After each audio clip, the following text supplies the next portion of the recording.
நான் வந்து அப்படி முடிக்கும்போது அப்படி ஒரு காட்டுறேன் பாருங்கள். கலைஞர் வந்து பவளம் போட்டிருப்பார் 5 வருஷம் அவர் வந்து அதை போட்டு ஆண்டார். அப்புறம் மஞ்சள் கலர் டவுல் போட்டு அதில் ஒரு 5 வருஷம் ஆண்டார். அவரோட லக்னத்துக்கு 159ன்னு சொல்லக்கூடியது வெள்ளைக்காக வெள்ளை சட்டம், மஞ்சளுக்காக மஞ்சள் டவலும், பவளம்னா ஆரஞ்சுக்கு பவளம், செவ்வாய்க்காக பவளமும் போட்டார். இந்த மூன்றும் 159ன்ற திரிகோண ஸ்தானத்தை செலக்ட் பண்ணி அதுக்கான கற்களை போட்டார். அதனுடைய பலனை அவர் வந்து ஒரு முறையும் அனுபவிச்சிருந்தார். இப்படி ஜெயலலிதா அம்மாவும் அவங்க வந்து தன்னுக்கு லக்னாதிபதி மிதுன லக்னத்துக்கு அதிபதியான புதன் பகவான் போதிய பலத்தோடு இல்லாத காரணத்தினால அப்படியே கவர்மெண்ட்டே பச்சை பச்சையாக மாற்றி விட்டாங்க.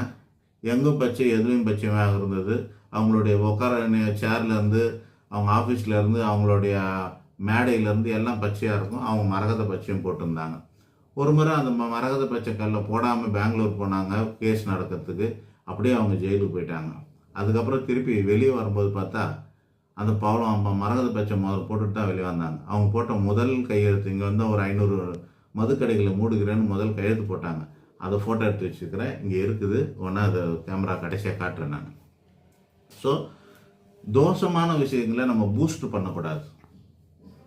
தோஷங்களுக்கு பரிகாரமும் யோகங்களுக்கு கல்லும் போடணும்.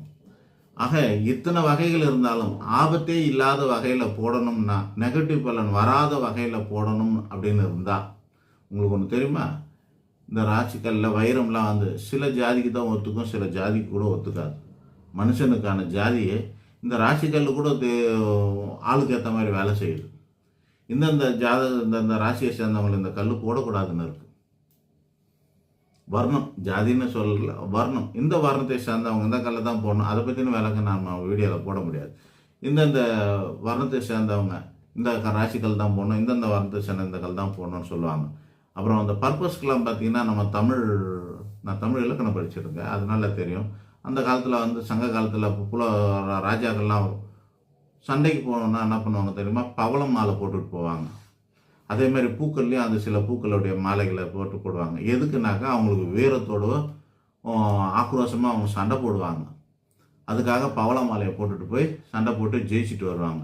ஜெயிச்சுட்டு வந்தோடனே என்ன பண்ணுவாங்கனாக்கா அந்த மாலையெல்லாம் கட்டிட்டு அவங்களுக்கு வந்து வெற்றி மாலையாக வெள்ளைக்கலர் பூ மாலைகளை போட்டு மனசை வந்து சாந்தப்படுத்தி சண்டை போட்டப்போ நம்மளாம் புராணங்களை படிக்கலாம். நரசிம்மர் அவதாரம் முடிஞ்சோன்னா அவரை சாந்தப்படுத்துறதுக்கு படாத பாடுபட்டாங்க இல்லையா? துர்கையை சாந்தப்படுத்துறதுக்கு படாத பாடுபட்டாங்கன்னு சொல்லுவாங்க இல்லையா? அந்த மாதிரி போருக்கு போயிட்டு வந்தாங்களே, அந்த மூடு மாற்றுறதுக்காக அவங்க சாந்தப்படு முத்து மாலையை கணக்கணமாக போடுவாங்க. புரியுதுங்களா?